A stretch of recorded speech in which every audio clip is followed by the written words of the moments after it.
विक्रम कुमार रोजाना की तरह आज भी देर रात लड़खड़ाता हुआ अपने घर में दाखिल हुआ और सीधे अपने बिस्तर पर जा गिरा। कांपते हुए हाथों से अपने बैग से कुछ शराब की बोतलें निकालकर टी टेबल पर रखी। ये उसका सुबह का इंतजाम था, क्योंकि लॉकडाउन के कारण वो बार बार बाहर नहीं जा सकता था और वो घर के बाहर जाना भी नहीं चाहता था।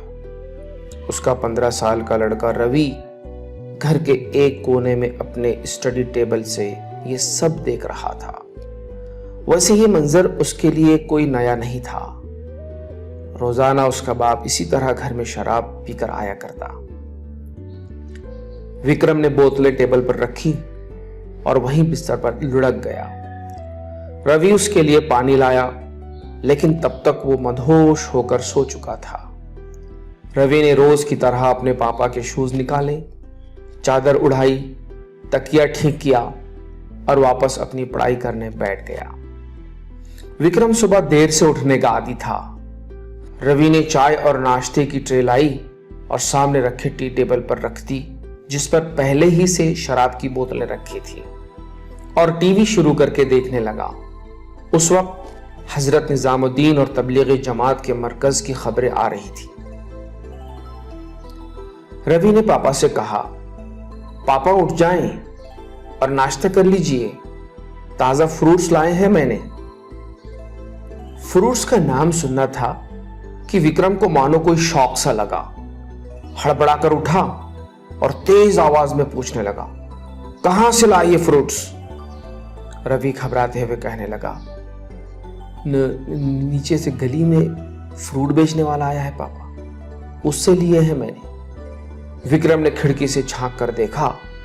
एक मुस्लिम फ्रूट्स वाला जिसके सर पर गोल टोपी और कुर्ता पायजामा पहने हुए है, फ्रूट्स बेच रहा है। विक्रम गुस्से से कहने लगा, अरे ऐसे लोगों से मत खरीदा करो फ्रूट्स। विक्रम ने गुस्से से फ्रूट खिड़की से बाहर फेंक दिए। थोड़ी देर घर में सन्नाटा रहा। फिर डरते डरते रवि ने विक्रम से पूछा, पापा आपने ऐसा क्यों किया? अरे देख नहीं रहा है टीवी पर इन लोगों ने क्या काम किया है? कोरोना को फैलाने के लिए उनके षड्यंत्र के ये कैसे कैसे वीडियो आ रहे हैं। रवि ने बड़ी मासूमियत से कहा, ये वीडियो झूठ भी तो हो सकते हैं पापा, और ये झूठे ही हैं। मैंने खुद इसमें से 2 वीडियो 6 महीने पहले देखे थे सोशल मीडिया पर, और कोरोना तो अब आया है पापा। विक्रम बिस्तर पर बैठते हुए बोला, अरे तू खामोशी रहे तो अच्छा है, तू अभी बच्चा है, तू नहीं समझेगा इन मुल्लों की चालें। रवि भी बड़ा पक्का था। फिर कहने लगा, शायद आप भी मीडिया की चालें नहीं समझ पा रहे हैं पापा। भला ऐसे महामारी के वक्त में कोई नफरत का खेल खेलता है क्या? देखना पापा, एक दिन ये झूठे साबित होंगे।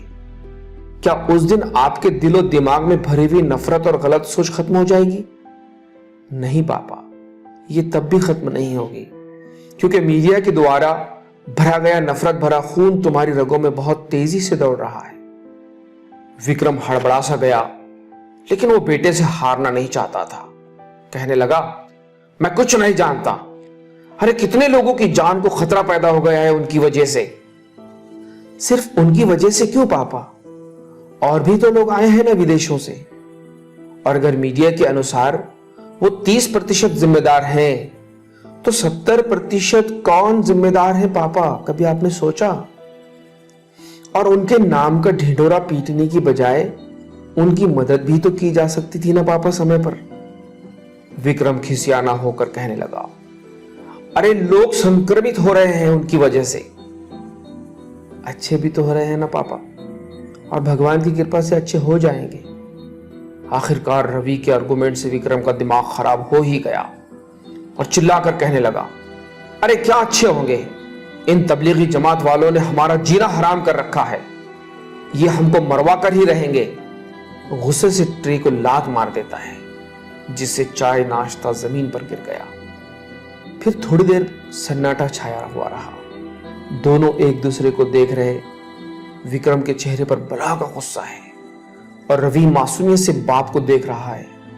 रवि डरते डरते शराब की बोतल की तरफ देखकर कहने लगा, पापा, जान क्या सिर्फ कोरोना वायरस ही से जाती है?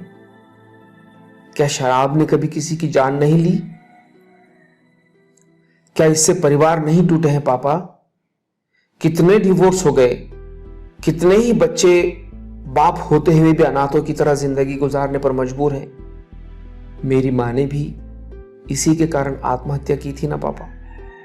विक्रम को ताज्जुब हुआ कि आज ऐसे सवाल क्यों कर रहा है। कहने लगा, तू ये सब आज क्यों पूछ रहा है और इसका तबलीगी जमात से क्या लेना देना?